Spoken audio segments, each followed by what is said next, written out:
Can I?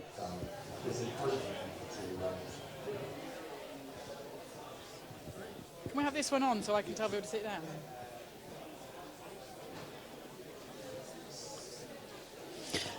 Hi, can I encourage people to take a seat? We're going to be starting in the next minute or so. So if you can grab a seat somewhere, you'll be able to move afterwards. So don't worry too much about where you're sitting. Thanks. Oh, I just dropped something. Does that microphone work as well? Yeah, I think so. They work? We don't really need to do it. No, but... We could do a duet. Yes.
Okay, can we take a seat, please? We're just about to start. Thank you.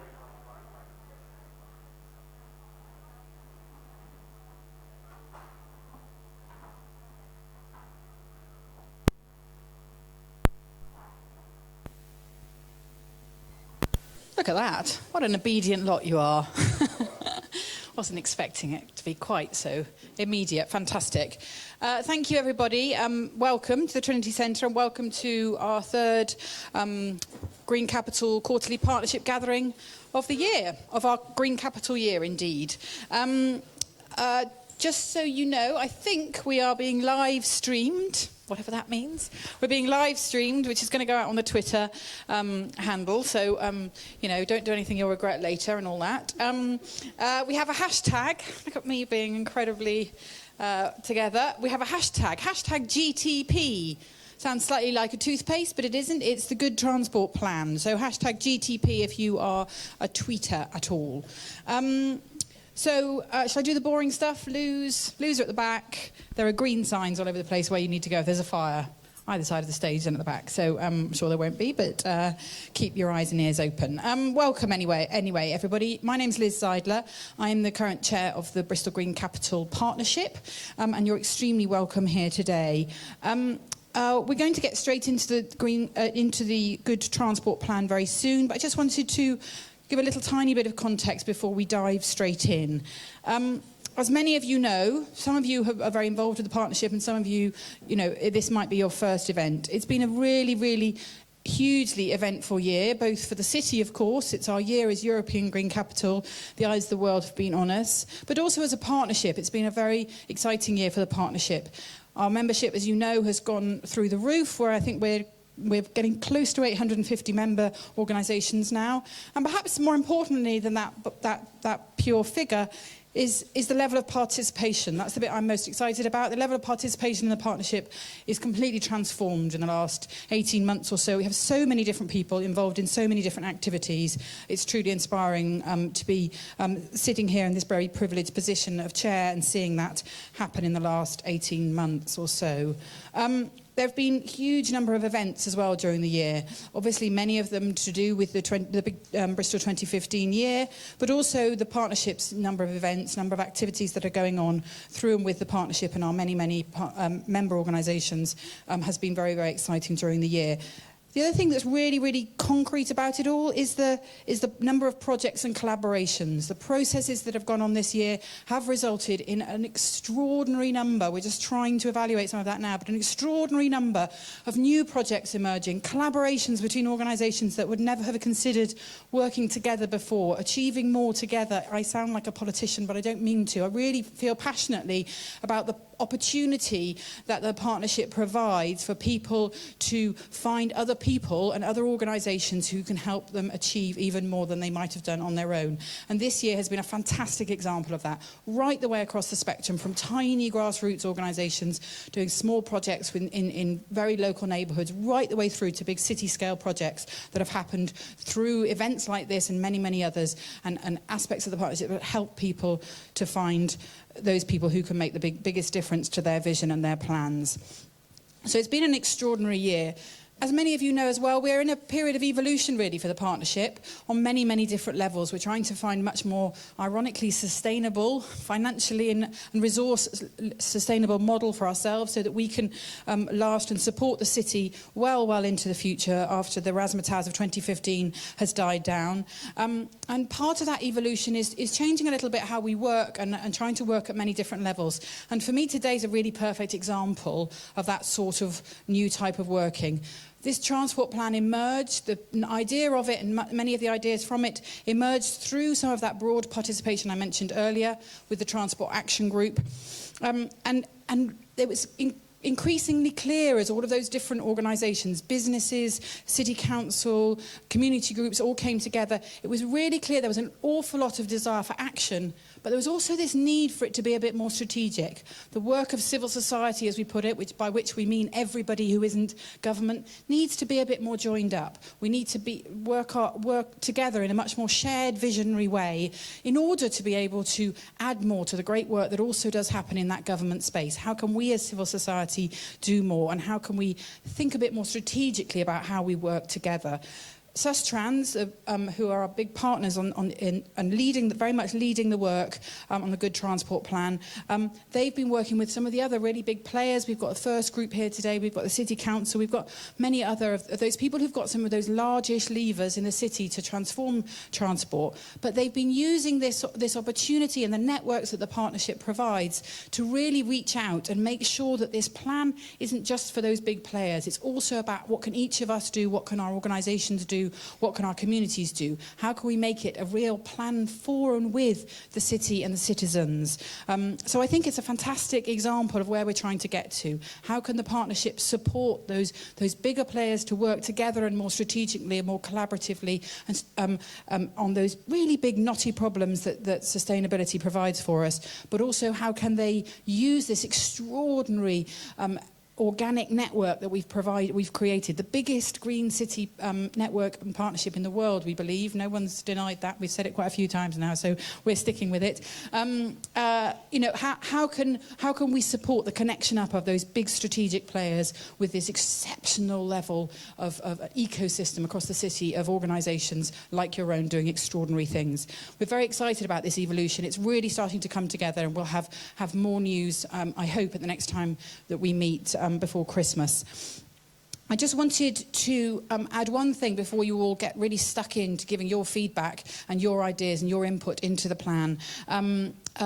At the last quarterly gathering, we tried this approach for the first time of having a theme of a plan that other people were working on and wanted that level of input into. Many of you, I hope, were there. It was on the food policy, the city's food policy. And Joy Carey, who's leading that work, wanted to be here today just to give you a tiny update on what a difference that your input made. Unfortunately, she's had to pull out at the very last minute for an extremely good reason. So she sent me a quick email, which I've read very briefly on my phone. But she wanted you to know that, huge gratitude for the input that you gave last time. And from that, there are a range of new actions and projects that have been added to the plan to give it even more depth than it had before. Some of the gaps that were identified by the people at the last quarterly gathering have now started to be really fed into the Food Policy Council and the food policy agenda in the city. They're getting a much clearer set of outcomes for the food plan that have been guided by some of the feedback they got from you last time. And the new version of that plan is going to be out very soon. So the work that you put in those couple of hours really has made a difference, as I'm sure it will today. The city is applying, I believe, for a Sustainable Food City Award, which is fantastic. And I think the level of input that they've been able to demonstrate, partly through working with and through the partnership, has helped move that plan forward hugely. So thank you very much for your input from that. The broad outline of the day is that I'm going to hand over any second to Ian, who's going to tell you much more about the food transport plan, and then you're going to hear a little bit more about how it's evolved and what it involves in order to give you enough of a broad framework around it to be able to give your input. We know there are people here today whose whole life's work is around transport, and others for whom transport just means whether or not they take the bus or get on their bike or jump in a car. That's fine. Part of the joy of the partnership is the diversity of its members, and your knowledge, whatever it is, wherever you sit in that space, will be useful for the transport plan. So we're going to be asking you a range of different questions to help feed into, inform and improve the plan before it gets to a final version. Final is probably the wrong word, isn't it? It's probably always going to be evolving. But and then when we finish at 6 o'clock, we've got a nice launch of the UE Our Green City project and some drinks to network around. So I'm going to pass you over to Ian Barrett, who is the Regional Director for Sustrans and also happens to be currently the Vice Chair for Bristol Green Capital Partnership. Thank you very much, everybody.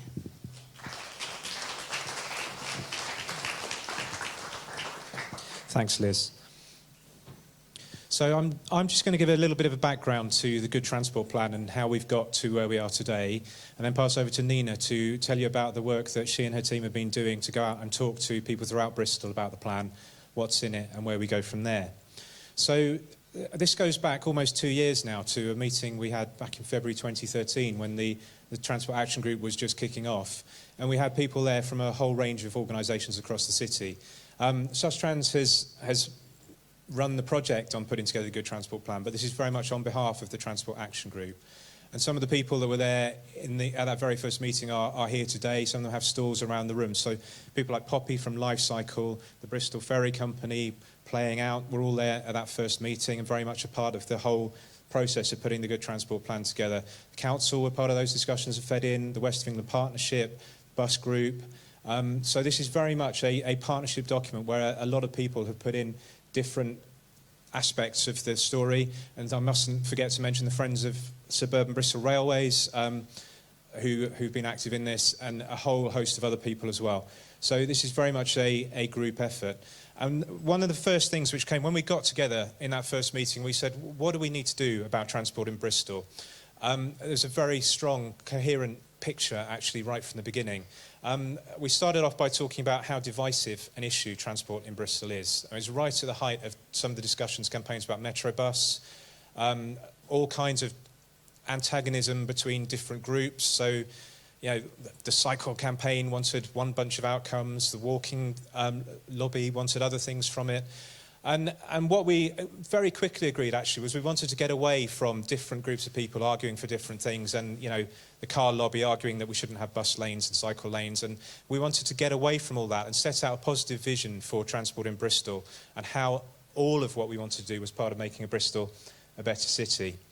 And we took our inspiration, it was actually Angela Raffle who brought along a set of ideas based around the Good Food Plan, which she'd been involved in, which had done a similar job actually in bringing together the food groups from all across Bristol around a common vision and a common purpose. And we took that as our starting point for saying, how do we actually set out the story of what we want to achieve on transport in Bristol and how we can all work together in achieving that? So I'm going to kind of take a step back to why do we need a good transport plan?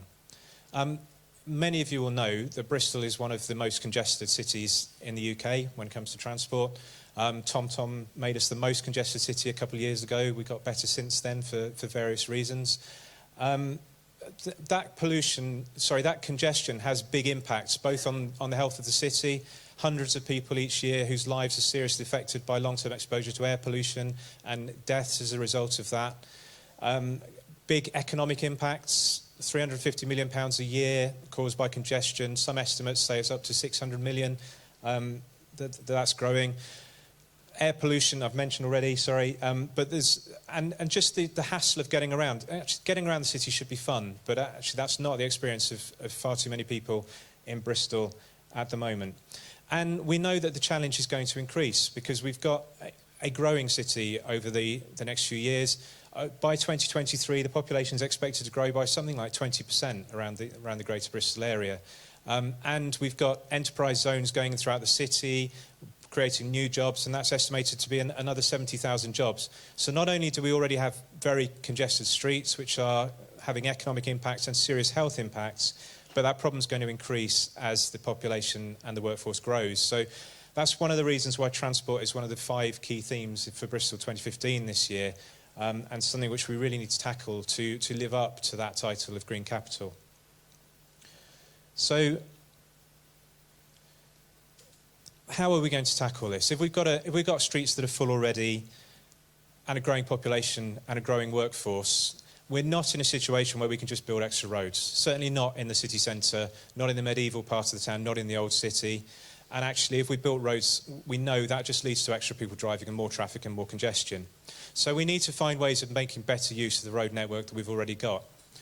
If you look at a single lane of road traffic, DFT estimates are that you get actually slightly fewer than 2,000 cars an hour down a single lane of traffic. Cycling, bikes, in that same amount of space, you get 14,000 bikes through in that same hour. When you look at light rail, if you look at the amount of space that takes, then you're up to around about 20 to 25,000 people per hour through that road space. And actually, if you look at bus schemes, they're anything from around about 15,000 to 20,000. But if in Bogota, the Transmilenio there, that transports 40,000 people per hour in one direction in that same stretch of road. So part of the solution here has to be looking at how we get the best use out of the transport system and the roads that we've already got. When we look at transport in Bristol, we actually do pretty well. Compared to other major UK cities, we've got high levels of cycling, we've got high levels of walking. In fact, we've got the highest combined levels of cycling and walking of any local authority in the country, and we need to celebrate that success. Historically, we've had fairly low levels of public transport use, although James will tell me that they're beginning to take some of that travel share off us as the bus offer improves and the fares are having their effect and more people are moving to the buses. So the Good Transport Plan is looking at how we face that challenge of increasing traffic, increasing people moving. It's very much a civil society document, as Liz set out. This is all the groups around the table, the charities, talking to the council, I forgot to mention a lot of the transport consultancies who were there right from the beginning and right the way through the discussions, to come up with this plan, to take it out onto the streets of Bristol, to try to get people engaged in having that discussion about how we meet that challenge and to actually realise the challenge that's there. What's it for? What is the Good Transport Plan? Partly, it's about talking to ourselves. It's about us agreeing as a civil society organisations on a shared agenda, how we're working together, what we want to achieve. So we'll overcome that individual argument for bikes or for buses or for everything else to let's have a better transport system that works for everybody. Partly this is about the longer term picture, contributing to the debate. So over the next year there's going to be an awful lot happening on transport across the west of England. There's already work started on a review of the joint local transport plan for the 4 authorities. There's a call been out for new housing sites and where those are. Over the next few months the councils the West of England Partnership, I'm going to be asking people where extra houses should be built, what the transport implications of that are, and over the course of the year, they'll be looking at what the strategy is on transport overall. So we're not, this is not a council policy document, but this is very much intended to help to inform the council policy and to be part of that discussion and to represent everybody in Bristol as we go forward on that discussion. There we go. That's probably all from me. Thanks, Ian. So my name is Nina Gillespie, and I'm the project officer who's actually been delivering the Good Transport Plan over the past couple of months. So that's the Good Transport Plan as it stands at the moment. And so, as you've kind of seen today, or if you're not very familiar with it at the moment, it's made up of 9 different themes, which we think are really integral to creating a better transport network that works for everyone, and it works together. So all of these things need to be thought of as a whole rather than just separate different things that are happening in Bristol. So what I want to do today is just run quickly through the themes that we'll be looking at through the consultation this afternoon, and also just give you an idea of what we want each one to achieve when we're thinking about them. So each of these themes will look at some of the schemes that are happening in Bristol at the moment, some of the great projects and initiatives that are happening across the city. And just after I finish speaking, we will watch some interview footage that we've been putting together, which gives you a bit of a flavour of some of the projects that are happening in Bristol. But what I'll do is just run through the sort of visionary aim of each theme. So firstly, we've got improving Bristol's public transport network. And this is really about creating a flexible and reliable public transport system. It can get you to A to B on time. It's simple, easy to use. It's integrated across different types of public transport types, basically. Then we have establishing a well-connected walking and cycling network.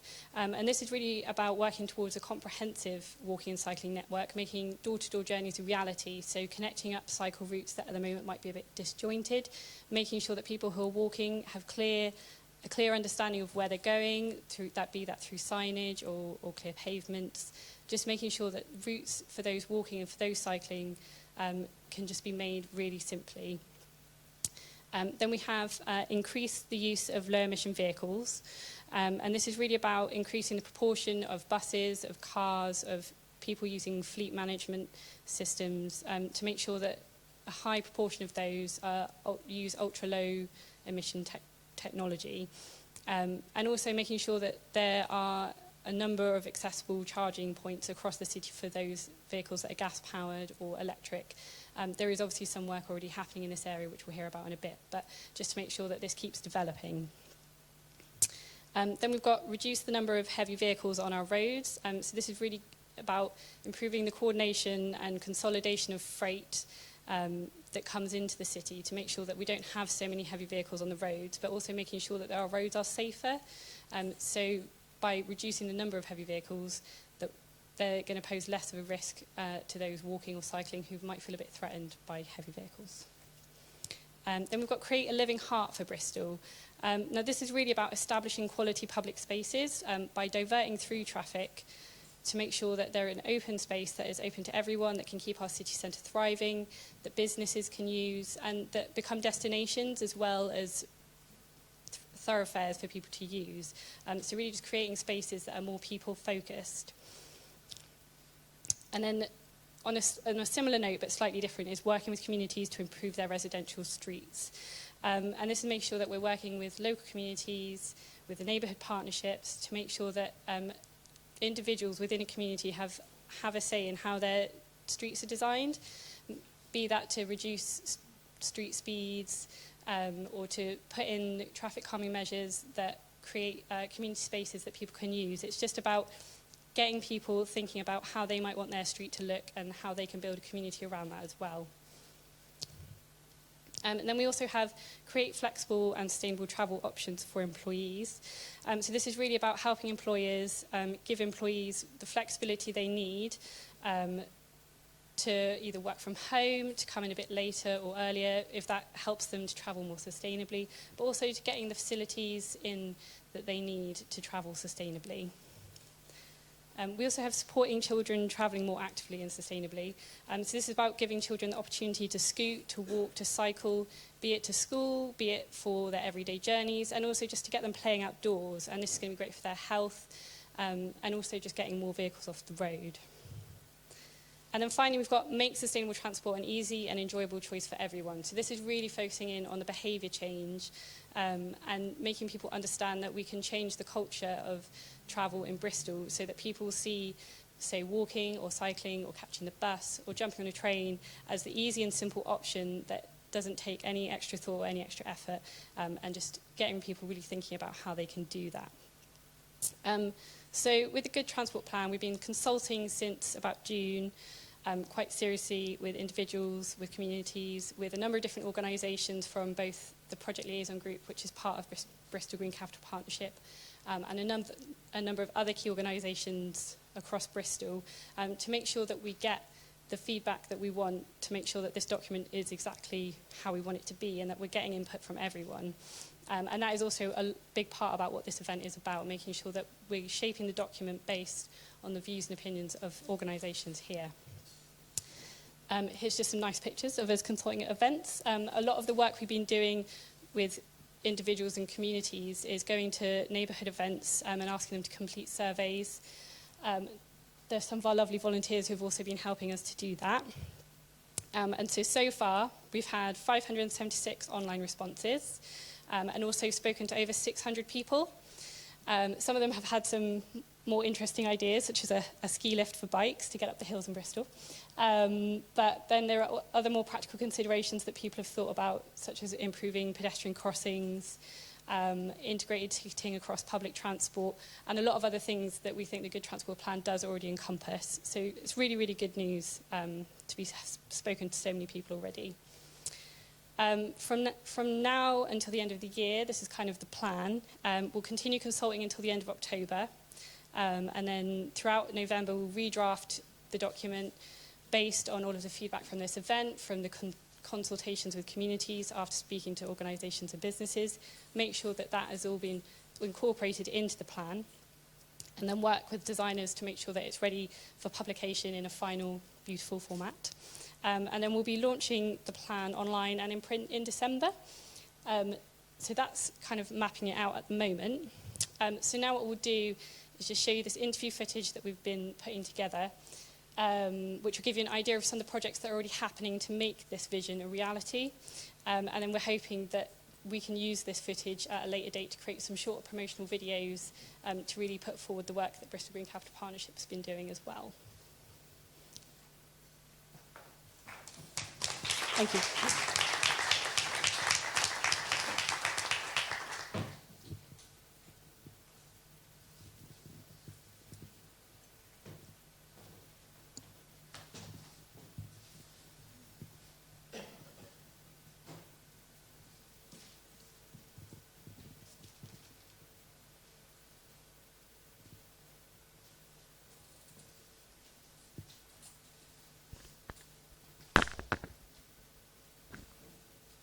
Imagine a city where everyone, no matter who they are, can get around easily.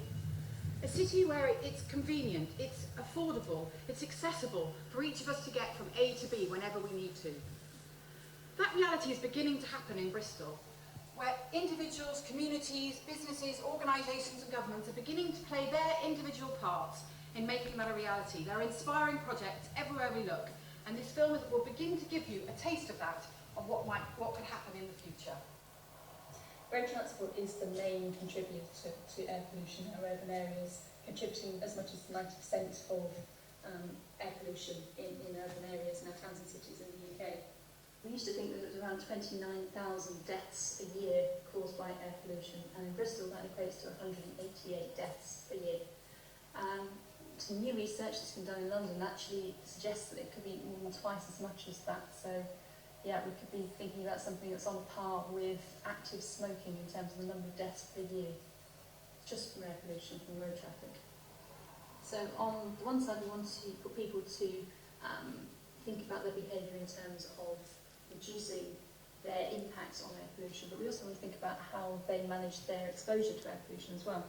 And if we encourage walking and cycling, that can do both, because we can then get people out of their cars, get people walking and cycling, taking these active modes of transport, which are good for them in so many other ways as well, reducing obesity, increasing fitness, and they are also then reducing their exposure to air pollution, particularly if they keep away from the busy roads. We don't want to encourage people to be cycling on busy, polluted roads, because that would be so good for them either. But they can also, if they have choice, then they can use back streets, they can go through parks and use dedicated cycle pathways, which we have so many of here in Bristol, as an alternative mode of transport.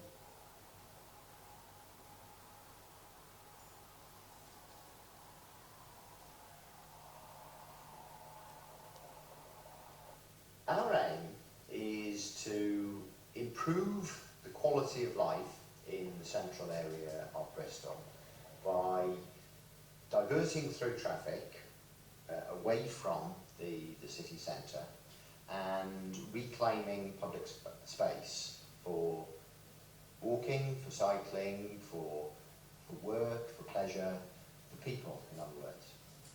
Why do we need general traffic over Prince Street Bridge? That could be used simply for pedestrians and cyclists. So there are a whole series of those small steps, and you can see them on our website, that we're suggesting we can do one at a time to gradually reduce the amount of through traffic and gradually improve the urban environment.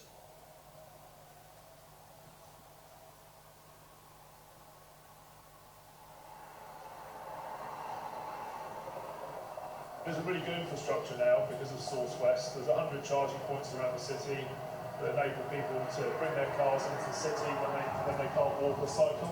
They can charge them up free of charge. They have to pay for parking, as does everyone else. But that gives people the ability to use their electric cars and have the confidence that they can get into town and out of town without running out of charge.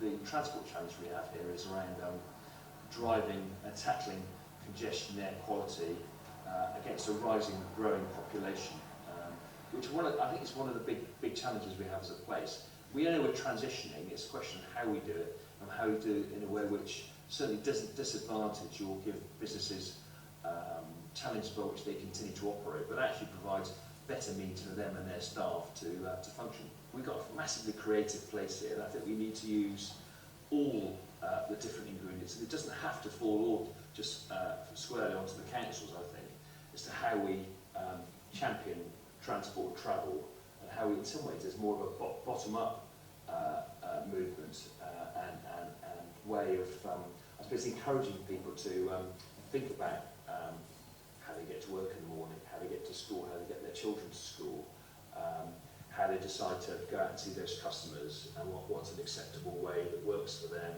works for their lifestyles. And I think that's some of the big challenges, alongside others, we have in the city region, and will help determine how we continue to be successful, and I think prosper as a place.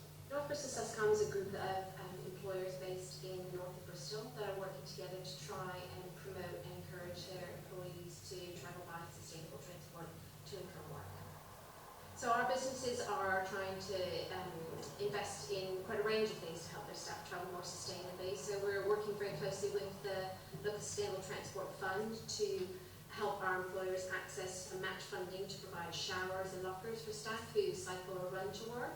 We're helping them with car sharing cafes and running car sharing amongst employees and trying to build that into their car park management policies to reward staff who travel sustainably together. We're working with bus companies to provide new transport routes to and from people's homes and to their employment sites, and working with the train companies to try and improve access to and from the stations.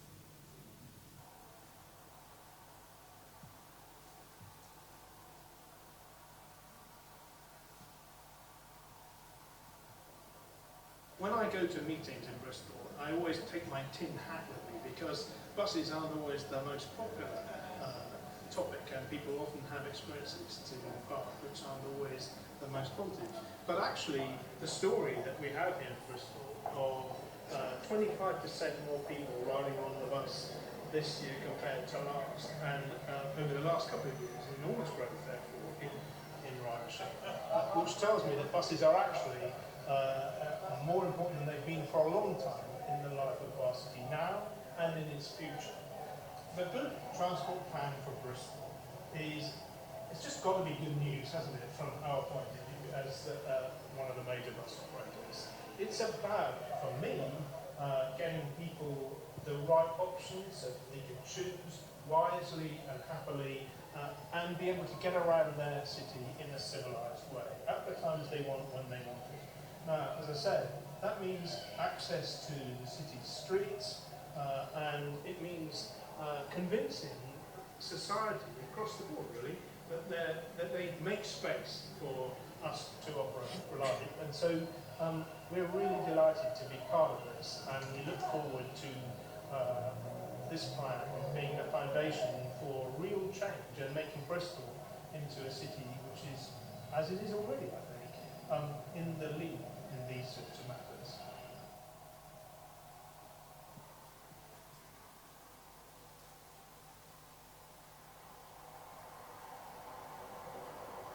The Freight Consolidation Centre improves road safety in two ways. First of all, the less vehicles you have on the road, the more safe the roads are. Secondly, the drivers we use in our vehicles are all trained for city-specific driving. This means they're trained about how to be aware of cyclists and how to drive their vehicle in a way that impacts other road users to the minimum. It's really important to get the maximum number of Bristol businesses using the scheme.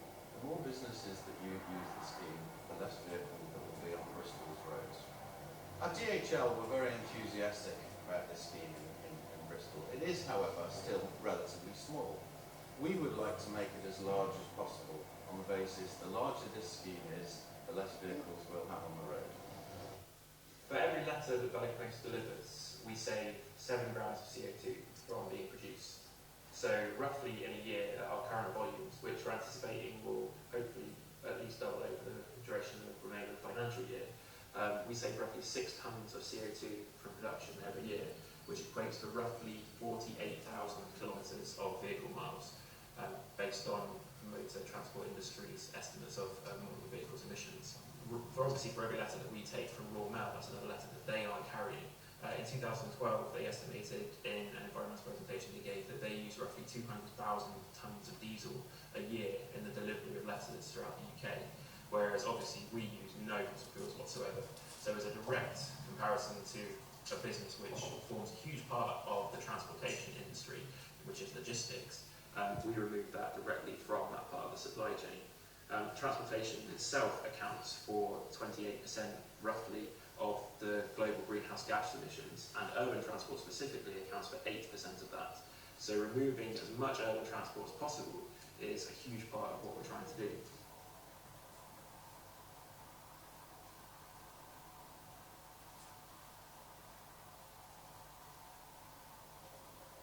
A huge percentage of journeys in Bristol are under 3 miles, and that is a very short distance that almost anybody could cycle very easily. In fact, it would be quicker to cycle than to drive, but people don't have the confidence to do that, and that's where Life Cycle comes in. We're trying to make it possible for people to leave the car at home and make those journeys by bike instead. Life Cycle is here to work with people of all ages and all abilities. We're really trying to reach out to communities who don't have a culture of cycling, and try and bring almost the enthusiasm to start with, inspire them to want to cycle, and then give them the skills afterwards. So we run family cycling days in communities all around Bristol. We have a programme of regular bike maintenance and cycling activities at adventure playgrounds in Southmead, St Paul's and Lockleys. And we also try and open up our ride programmes to people who perhaps wouldn't think about cycling. So we reach out in partnership with mental health agencies, and try and reach a really broad range of people who want to give cycling a go, but definitely need the support to get there and get going.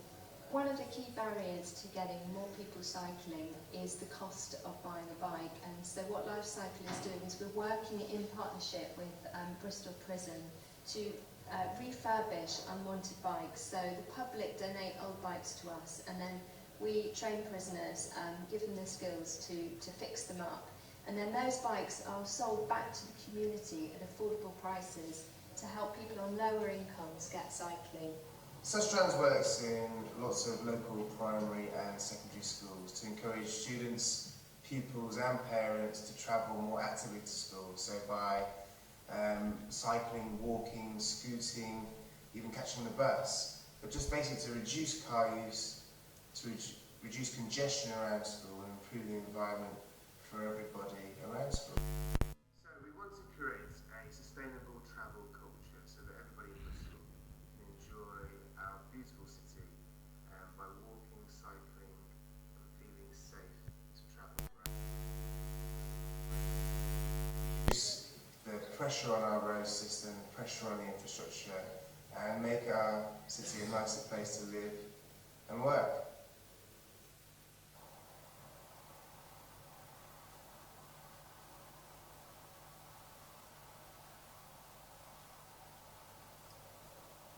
Playing Out provides a safe, traffic-free space that allows children to really explore their imagination, their social skills and their local neighbourhood. And it's amazing how giving them that free time without structure, without too much adult supervision, allows them to really build relationships and get quite creative. And it's something that a lot of children don't get a chance to do these days. We really appreciate how Playing Out has changed across the 4 years that it's been going. We've worked closely with the council and developed a process that is free and relatively easy for neighbours and residents to work with. And we can provide lots of free help and support and advice. We're hoping that over time Playing Out becomes more normal and we don't have to go through this formal process with high-vis vests and barriers, but we realise that's a long. The Let's Walk Bedminster project is a project run by the Greater Bedminster Community Partnership. What we're trying to do is to encourage people to walk, but to make it easier and more pleasant. So we're looking at ways in which streets can be made more attractive, obstacles can be removed, and it's mostly about reminding people to keep their own environment as tidy and pleasant as possible. This is Morley Road. One of its main characteristics is that there are no front gardens. Obviously lots of cars parked, so it feels sort of quite congested and not attractive as a walking place.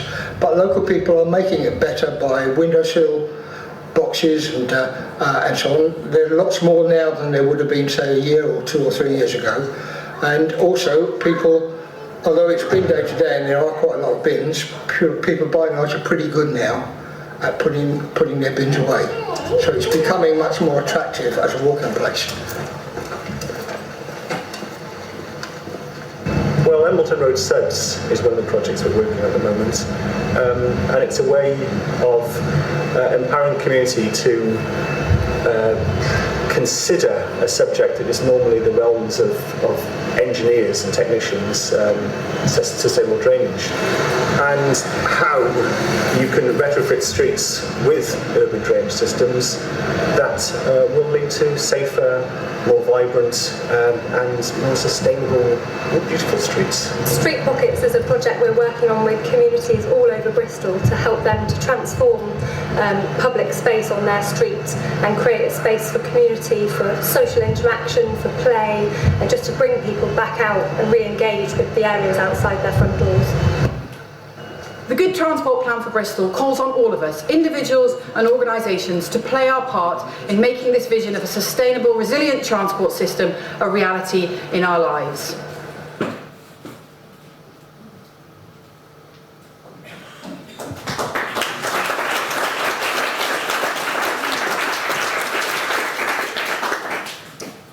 So I hope that just gave you a good flavour of a lot of the projects that are happening in Bristol, really broad variety of things happening around transport. But why are we here today? We've got 3 questions we really want to ask you about the Good Transport Plan this afternoon. So I'll just quickly run through them. The first one is about feedback on the content of the themes. So there are 14 tables here. 9 of them have a theme specific to them, and then there are 4 or 5 at the back, which are more general tables to discuss all themes.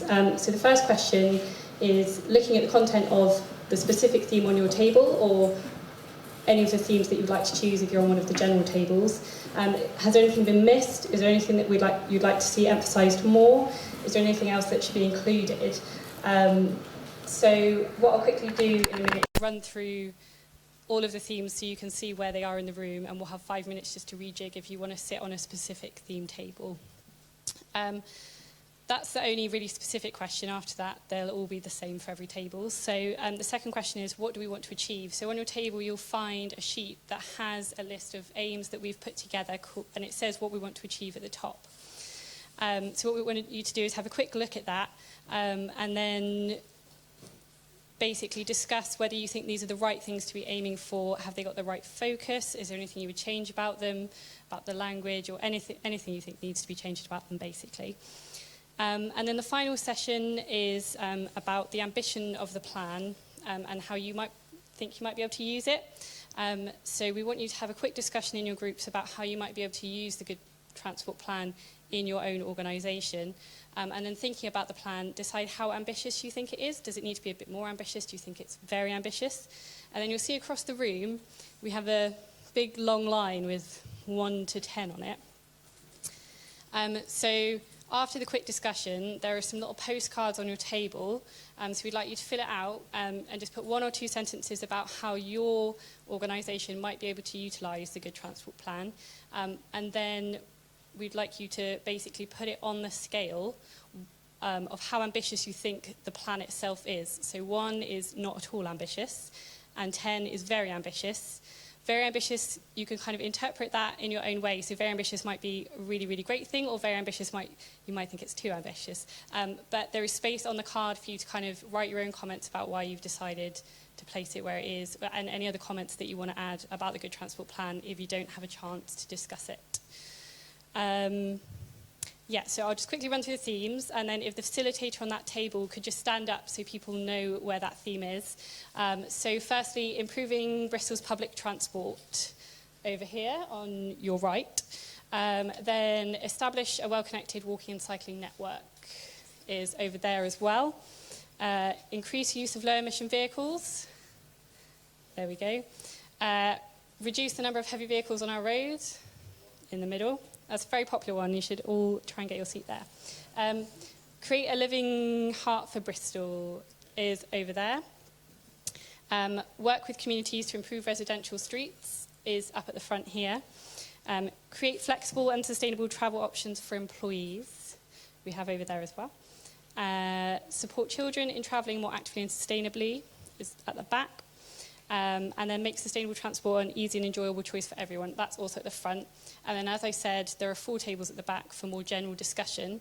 But don't be worried about going to one of the more specific tables, because we can open up the discussion with the first task to discuss all of the themes if you're not getting anywhere with the very specific questions. So we maybe just take 1 minute for people to rejig if they would like to change their table, and then we'll get started.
Can I just pause you just for a very, very brief moment? Oh, sorry, I won't walk. I'll stay still.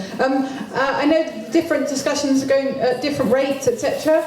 If you're getting close to the point where it makes sense to move on to question 2, that would be fantastic, about looking at that list of achievements. I think there's a pile of them on each table, and talking about whether, you know, looking at what those mean, and are they the right sorts of outcomes that we should be aiming for, and is there anything you change about them. Do continue with the conversation you're having if you're right at a crucial moment, but if you could think about moving on. And also, if some of the tables where there's very few people have got through the conversation quicker, do feel free to join a different table whenever works for you. Got another sort of 15 minutes or so for the second question.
Watch after.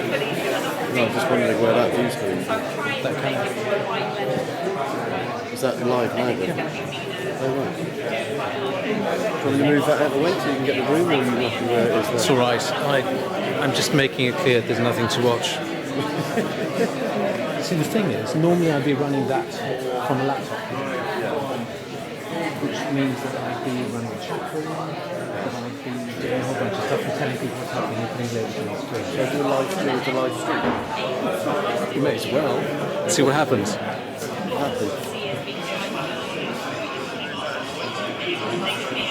It's all right. I'm just making it clear there's nothing to watch. About 30 seconds away.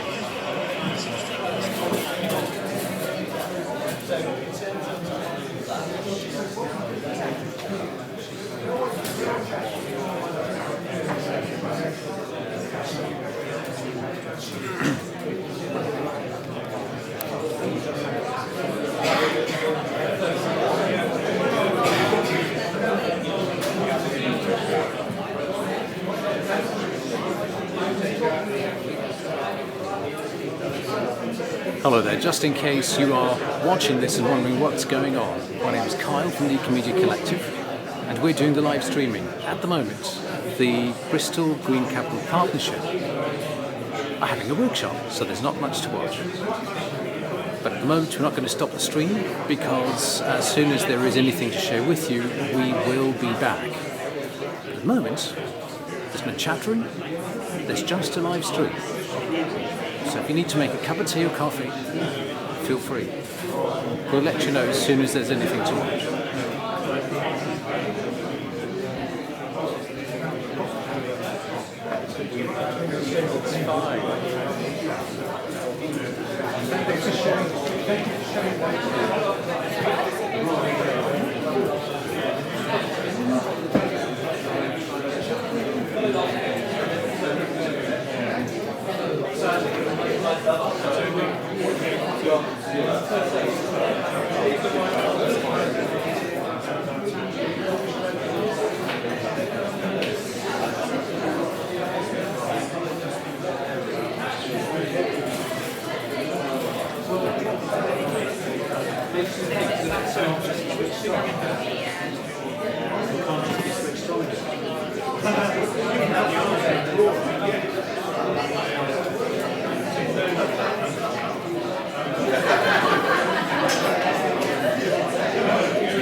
I'm afraid I can't.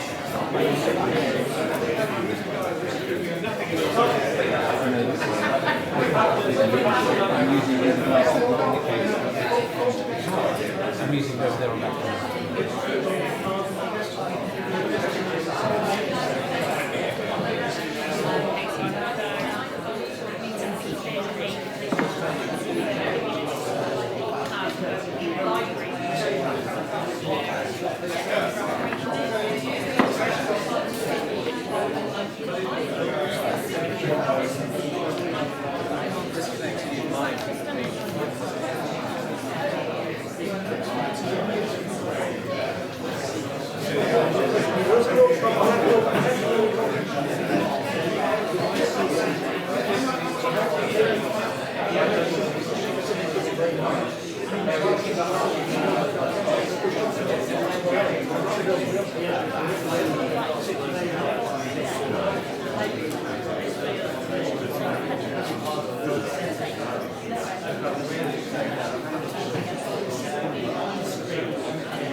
Okay, last time I'm going to pause your conversations. If you can just give me your attention just for a moment. I've got to learn not to do that. Sorry about that.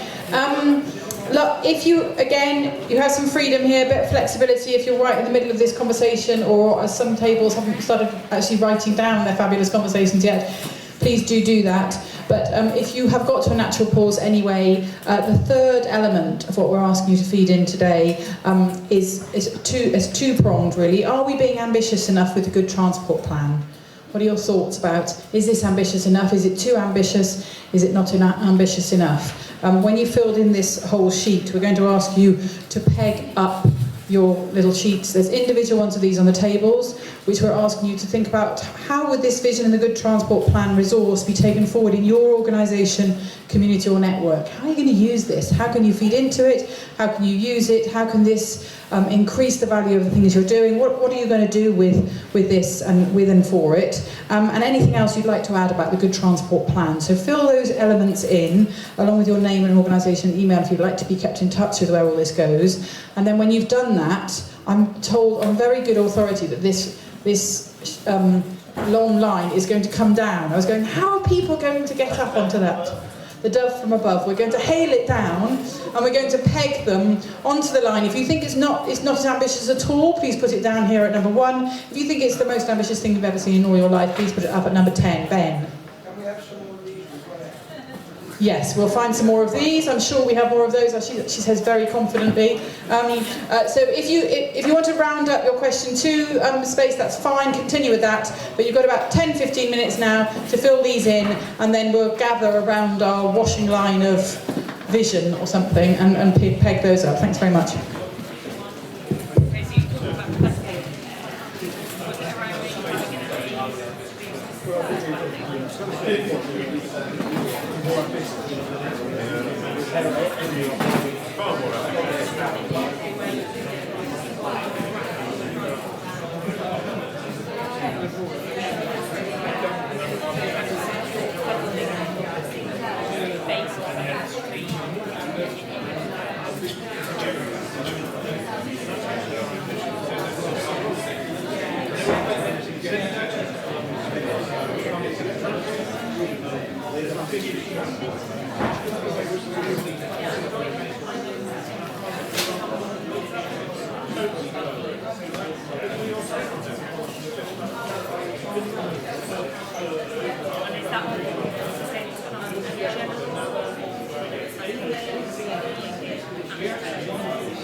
It's been a really, really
That's all right.